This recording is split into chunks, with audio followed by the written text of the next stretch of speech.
Me llamaron cazafortunas el día que me casé con él.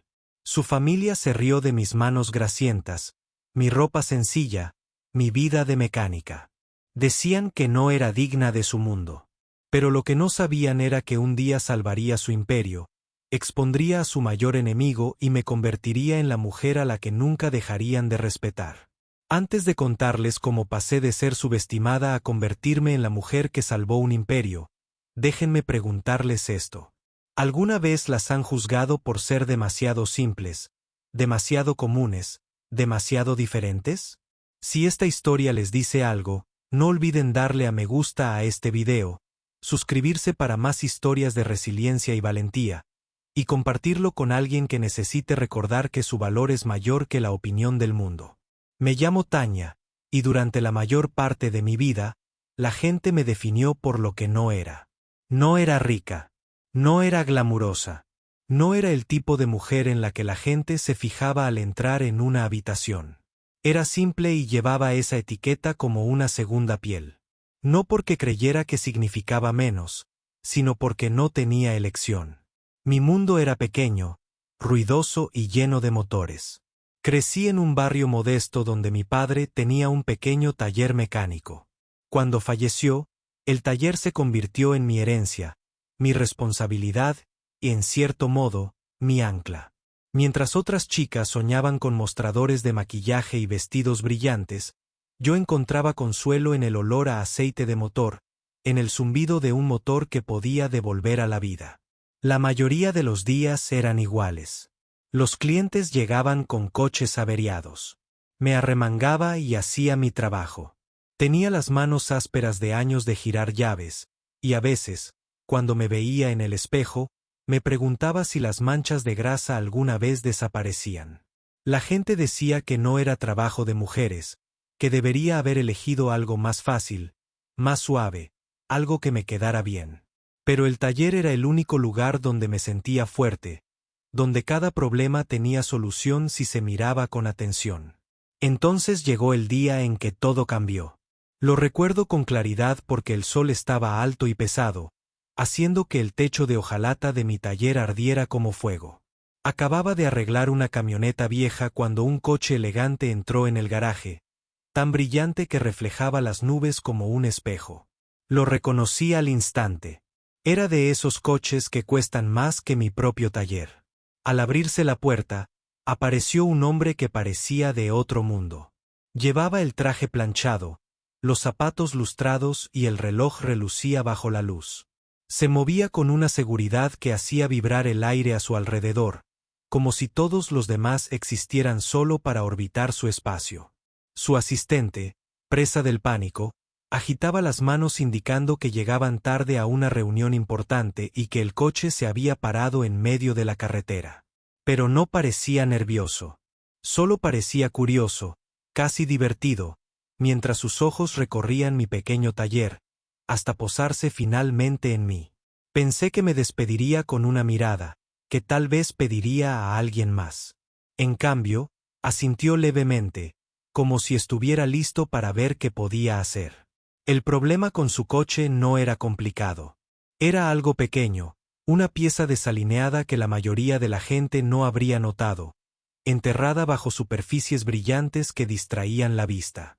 Pero me di cuenta de que los mecánicos se centran en los detalles, en escuchar los susurros de una máquina cuando todos los demás solo oyen silencio. En cuestión de minutos, el motor volvió a ronronear. Su asistente pareció aliviado. Pero el hombre, simplemente, me observaba con un interés que me inquietó. «Eres diferente», dijo simplemente. Reí, intentando quitarme de encima la intensidad de su mirada.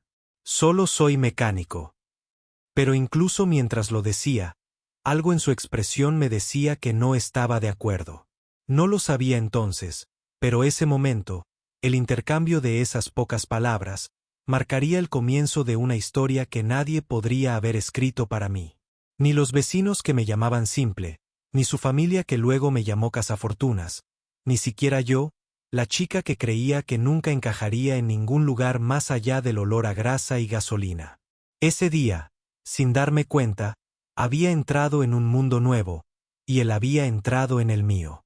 Cuando decidimos casarnos, pensé que el amor bastaría. ¿No es eso lo que nos dice el mundo? Que si dos personas se quieren de verdad, lo demás no importa. Pero fui ingenua al creer que el amor por sí solo podía silenciar los susurros, o que una firma en un certificado de matrimonio borraría las dudas en los corazones de las personas.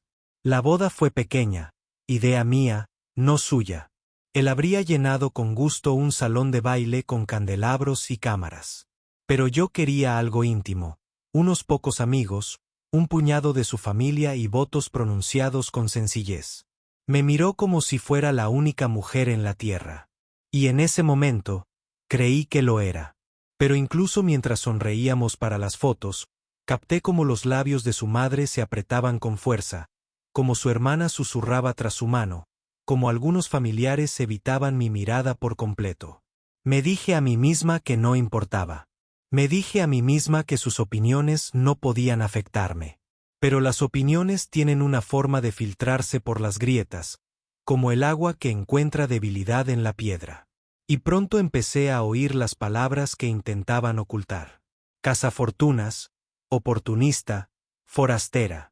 Creían que no las oía. Creían que sus voces estaban a salvo cuando hablaban a puerta cerrada. Pero las paredes oyen, y a veces esos oídos son los míos. Una noche, caminaba por el pasillo cuando oí a su madre decir, lo arruinará. No pertenece a esta familia. Solo quiere su dinero. Sentí una opresión en el pecho, pero seguí caminando en silencio. En las cenas familiares, sentía el peso de las escaleras. Hacían preguntas que no eran realmente preguntas. Entonces, Tania, ¿cómo se adapta un mecánico a nuestro estilo de vida? ¿Echas de menos tu taller? Sus tonos destilaban burla, como si arreglar coches fuera un pecado que me manchara para siempre. Sonreía educadamente, respondiendo con toda la gracia que podía, mientras la mano de mi marido me apretaba por debajo de la mesa, una silenciosa confirmación de que estaba de mi lado. Pero estar de mi lado no borraba las batallas que libraba en silencio. Cada insulto se sentía como una prueba para la que no había estudiado.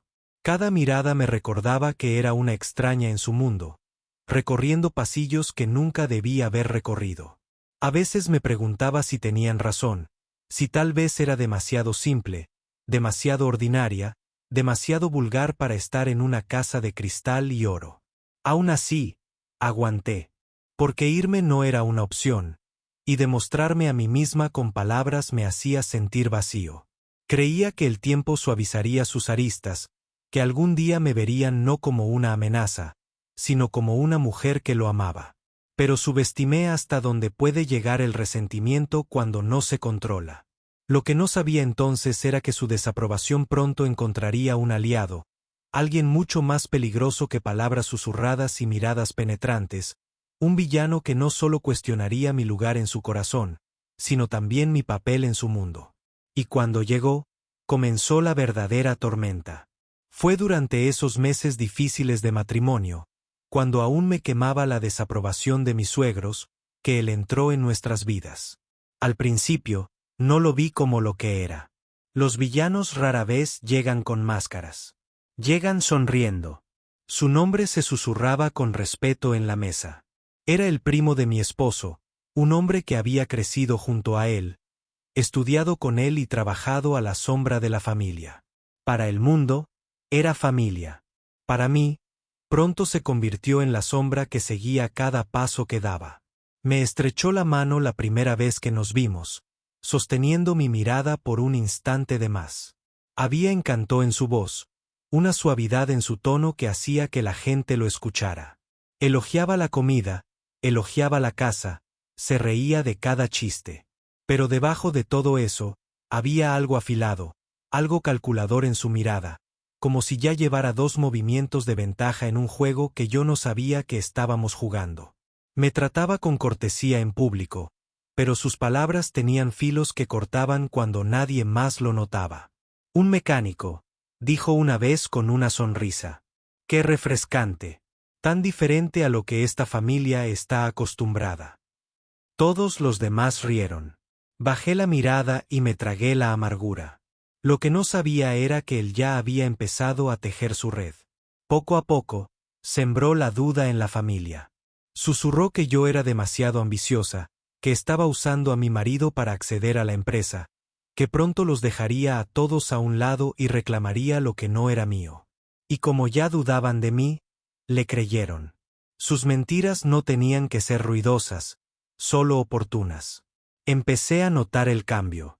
Las miradas se volvieron más frías. Las conversaciones se interrumpían cuando entraba en una habitación. Incluso su madre, que antes solo se burlaba de mí en voz baja, ahora hablaba abiertamente de sus miedos. «Destruirá a esta familia», dijo una noche. «Quiere el control». Al principio, pensé que solo eran chismes.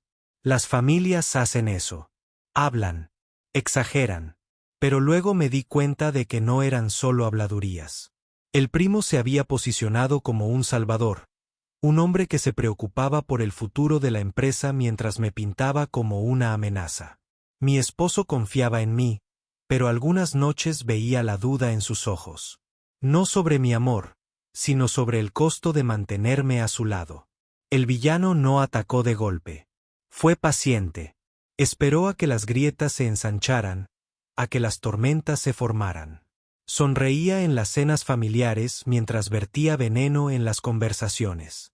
Fingía preocuparse por mí mientras se aseguraba de que los demás cuestionaran todo sobre mí.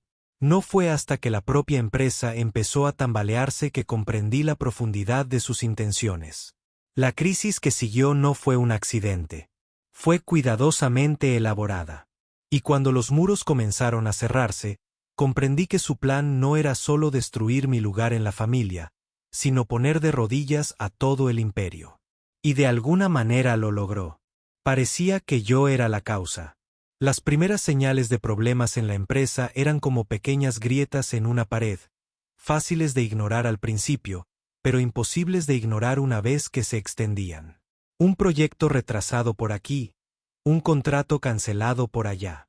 En las reuniones de la junta directiva, la tensión flotaba en el aire como humo.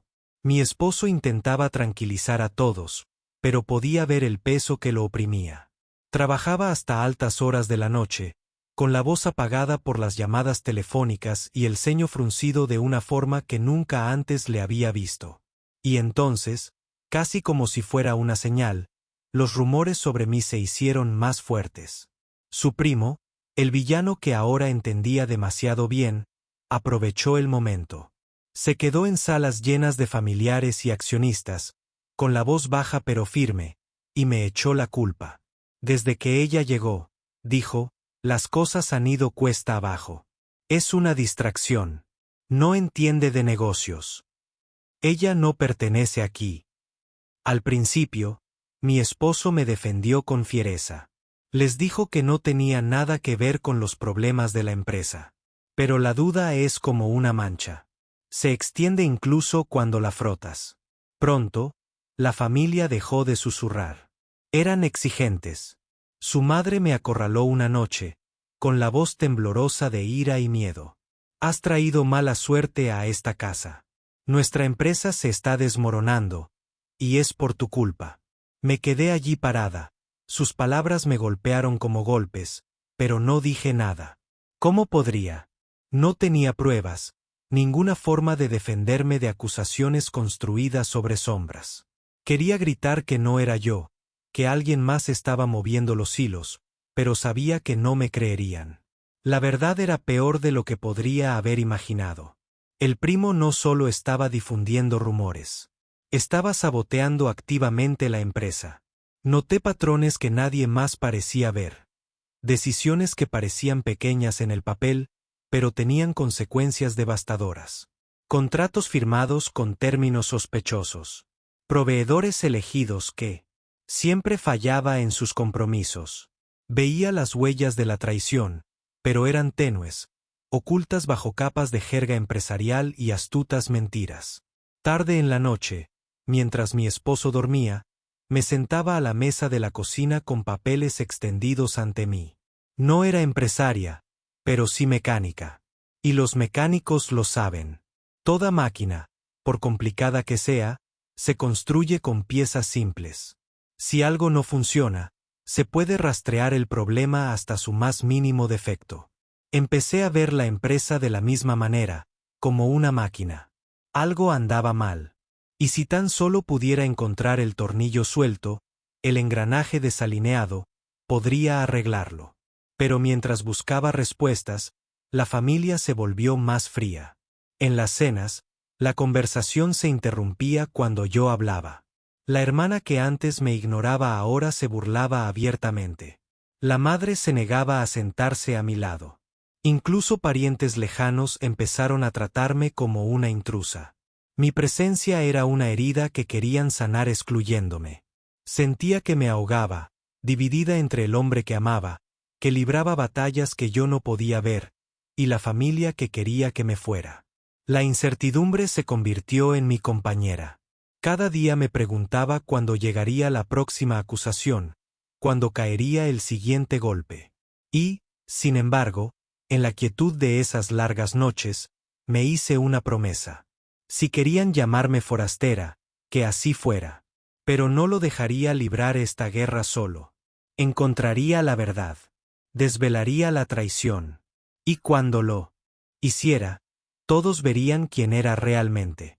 La noche que encontré la prueba, recuerdo que me temblaban las manos como si me hubieran pillado robando. Durante semanas, había estado estudiando archivos, informes, contratos, cosas que apenas entendía. A primera vista. Pero poco a poco, surgieron patrones. Números que no cuadraban. Decisiones que llevaron al fracaso, pero que beneficiaron a un hombre en silencio. Era como mirar el motor de un coche donde cada pieza había sido saboteada. Pernos aflojados, cables cortados, fluidos drenados, todo diseñado para romperse en el peor momento posible. El primo, el supuesto miembro leal de la familia, lo había estado orquestando todo. Firmó acuerdos que silenciosamente drenaban dinero a cuentas en el extranjero. Recomendaba proveedores que siempre fallaban, obligando a la empresa a gastar el doble en reparaciones. Filtraba información a la competencia, observando con regocijo cómo se nos escapaban los contratos. Y durante todo el proceso, me señalaba como la distracción, la supuesta maldición. Recuerdo estar sentada allí mirando los papeles, con los ojos llenos de lágrimas. No porque me sorprendiera su traición, sino porque por fin tenía lo que necesitaba. Pruebas, evidencias, un arma. Por primera vez en meses, sentí que se me quitaba un peso del pecho. No estaba loca. Yo no era el problema. No era la cazafortunas que me pintaban. A la mañana siguiente, se lo enseñé a mi marido. Miró los documentos en silencio, apretando la mandíbula con cada página. Cuando por fin levantó la vista hacia mí, no había duda, ni vacilación, solo rabia. Lo hiciste tú, susurró, no con acusación, sino con asombro. Lo descubriste tú sola, asentí. Simplemente lo miré como miro un coche averiado. Si algo no funciona, se busca la falla. Y esta empresa ha estado funcionando con mentiras. Me besó en la frente y me abrazó. Nos salvaste, dijo con la voz quebrada. Pero aún no había terminado. Necesitábamos desenmascararlo, no solo ante la familia, sino ante la junta directiva, los empleados, la misma gente que había empezado a perder la fe. Esa noche, mi esposo convocó una reunión. El primo llegó confiado, con una amplia sonrisa, los ojos brillando con la certeza de la victoria. Pero a medida que los documentos eran expuestos, página tras página, su sonrisa se desvaneció. La sala se llenó de jadeos. La familia lo miró a él y a mí, pálidos de comprensión. Durante meses me habían llamado el problema. Durante meses habían creído en sus mentiras, y ahora, a la cruda luz de la verdad, lo veían como lo que era. Intentó protestar, tergiversar sus palabras, pero la evidencia era innegable. Su imperio de mentiras se derrumbó en un instante. Llamaron a seguridad. Se fue esa noche deshonrado. Su nombre despojado de honor. Sus planes se convirtieron en cenizas. En cuanto a mí, permanecí en silencio junto a mi esposo. No me regodeé. No dije, te lo dije. Simplemente respiré por primera vez en meses como si ya no me estuviera ahogando. Y cuando la mano de mi esposo se deslizó en la mía, cálida y firme, supe que no era solo una victoria para la empresa, era una victoria para nosotros. Los días siguientes se sintieron casi irreales, como si hubiera entrado en la vida de otra persona. Durante mucho tiempo, había sido la sombra en la mesa, la forastera cuya presencia apenas se toleraba. Pero ahora todo había cambiado. La familia que una vez susurraba a mis espaldas comenzó a mirarme directamente a los ojos. Sus voces, antes agudas y desconfiadas, se suavizaron con algo que parecía respeto. No fue una aceptación inmediata. Años de juicio no desaparecen de la noche a la mañana. Pero fue el comienzo de algo que creía imposible. Recuerdo un momento vívidamente. Estábamos en otra cena familiar, de esas que una vez me llenaron de pavor. Pasaron los platos, tintinearon las copas. Por primera vez en meses, el aire no estaba contaminado por la hostilidad. Mi esposo se puso de pie, con voz firme mientras se dirigía a la sala. Esta compañía, dijo, no estaría aquí hoy sin Tania. Ella vio lo que ninguno de nosotros vio. Tuvo el coraje de actuar cuando todos estábamos ciegos. Le debo no solo mi gratitud, sino también mi fe. Y también este silencio familiar que siguió a sus palabras. El tipo de silencio que pesa. Entonces, lentamente, su madre asintió. No habló. Rara vez lo hacía cuando se trataba de mí, pero la mirada en sus ojos había cambiado. Todavía no era cálida, pero ya no era fría. Su hermana le ofreció una sonrisa, pequeña, pero genuina. Para mí, eso fue suficiente. Significaba que la situación había cambiado. Pero la transformación no estaba solo en ellos. Estaba también en mí. Ya no caminaba con la cabeza gacha. Ya no me encogía ante sus escaleras.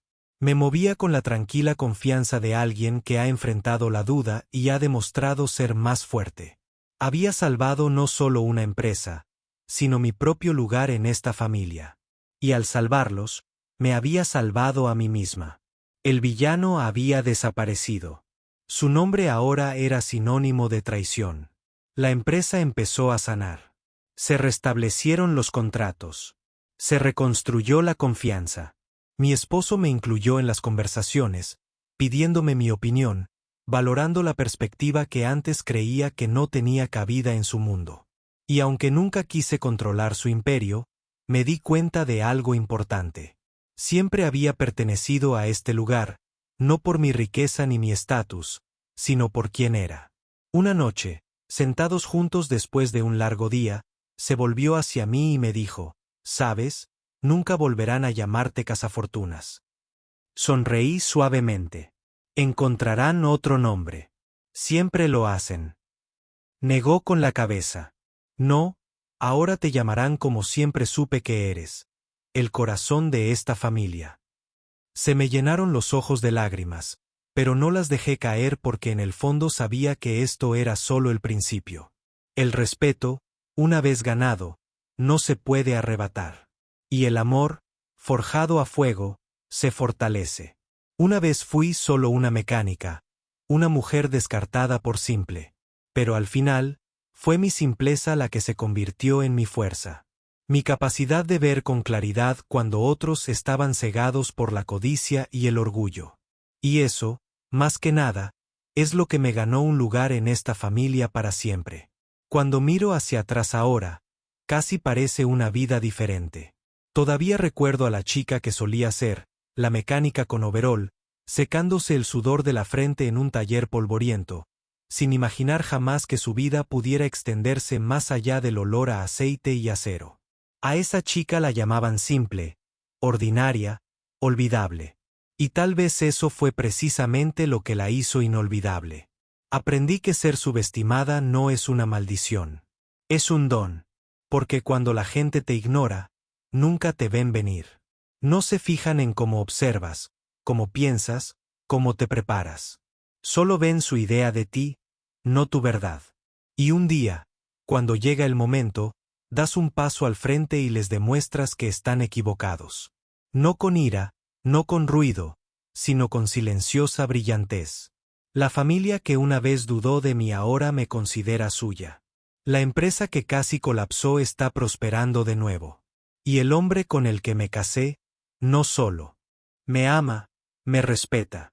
Ese respeto es la base de todo lo que hemos construido juntos. Pero la transformación más importante no fue la suya. Fue la mía. Dejé de verme como la forastera. Dejé de creer que no era suficiente. Descubrí que mi sencillez nunca fue debilidad. Fue claridad. Fue fuerza. Así que si algo tomas de mi historia, que sea esto. No necesitas ser ruidoso para ser poderoso. No necesitas ser refinado para ser valioso. Y no necesitas la aprobación del mundo para saber lo que vales. A veces, las mismas cosas por las que la gente se burla de ti se convierten en las mismas cosas que te salvan a ti y a ellos. Si esta historia te conmovió, si te recordó que la resiliencia vive en los corazones más sencillos, entonces no te la guardes para ti. Dale a me gusta, suscríbete para ver más historias que revelan el poder de la gente común al hacer cosas extraordinarias y comparte esto con alguien que necesite saber que su simplicidad es su superpoder. Porque quizás, solo quizás, la próxima gran salvadora del mundo no esté sentada en una sala de juntas. Quizás esté de pie en un garaje con las manos manchadas de grasa y el alma llena de fuego.